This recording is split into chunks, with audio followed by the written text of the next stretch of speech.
It's Tuesday, November 10th. I'm Lucy Steiner. And I'm Sam Cedar. Which of these stories will you be talking about today?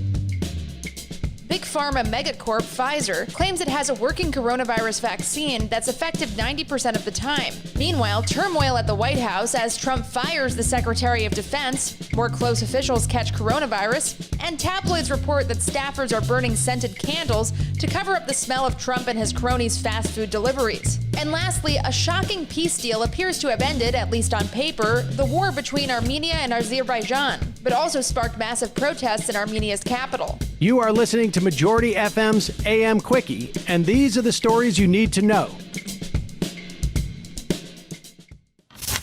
Pfizer, one of the biggest drug companies in the world, announced on Monday that an early analysis of its coronavirus vaccine showed that it works pretty well. Pfizer says that in clinical trials, early data suggests that their vaccine was 90% effective in keeping uninfected patients free from the virus after exposure. That puts it on roughly the same level as something like the measles vaccine. You don't hear much about measles anymore, except in extreme anti-vax cases, so that's a promising sign. But we're still hedging all of this. Pfizer is only claiming this is early data. They clearly need to gather more information, particularly on the long-term safety and efficacy of the vaccine. So that 90% figure could change. But they are confident enough to have asked the FDA for an emergency authorization of the vaccine and hope to have between 15 and 20 million doses produced by the end of the year. Then the big hurdle is distribution. Pfizer's vaccine uses a temperamental protein called mRNA, which has to be kept extremely cold, which makes shipping the doses pretty tricky. Fortunately, there are at least 11 other companies also working on cures, some of which will have early results in later this month. So all our eggs aren't in one big pharma basket here. And now let's check in with the White House. Things aren't going that well. President Trump fired Defense Secretary Mark T. Esper on Monday, a move which doesn't exactly bode well for general stability in the coming months. Esper and Trump had clashed in the past because Esper opposed sending in troops to crack down on Black Lives Matter protests this summer. For Esper's part, though, he is probably glad he's gone because, once again, the coronavirus is spreading among Trump's inner circle. 3 people who were at the president's election party last week, including Trump's chief of staff and housing secretary Ben Carson, have now tested positive. The third case is David Bossie, the advisor who Trump recently tapped to spearhead the legal challenges against Biden's wins in battleground states like Georgia and Nevada. Probably not a great time for him to get sick. The funniest detail, however, comes via the Daily Mail. The Mail reports that some staffers have been lighting rose-scented candles to cover up the incessant smell of fast food delivered to Trump and his inner circle. Clearly, the big guy isn't handling things too well.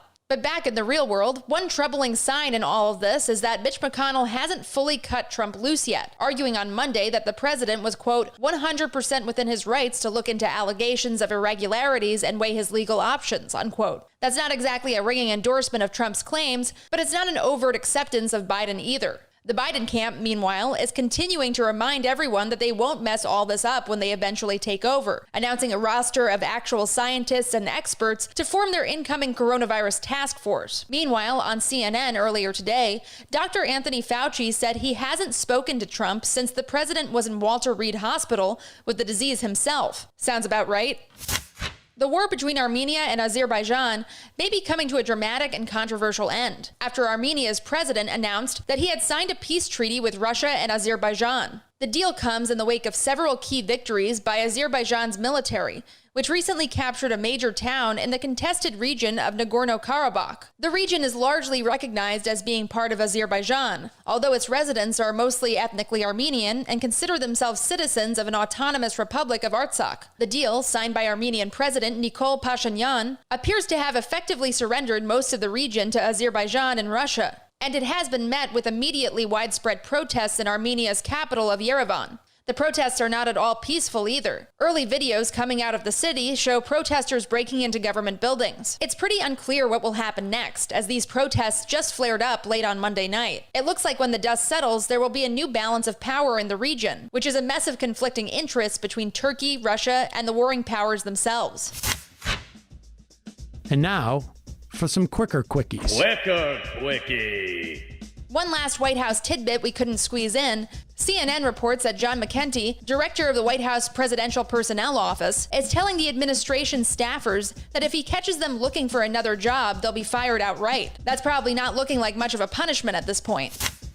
In New York City, the NYPD announced that the streets around Trump Tower would be, quote, periodically shut down to pedestrians. In other words, they don't want protesters anywhere near the president's precious apartment building.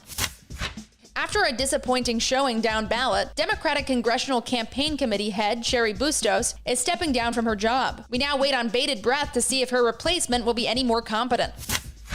And finally, what could be a significant storyline this week, Attorney General Bill Barr authorized the Department of Justice to probe, quote, substantial allegations of voter fraud, basically saying he's more than willing to go out doing Trump's bidding till the end and weaponizing his supposedly nonpartisan agency at the same time. Quickie.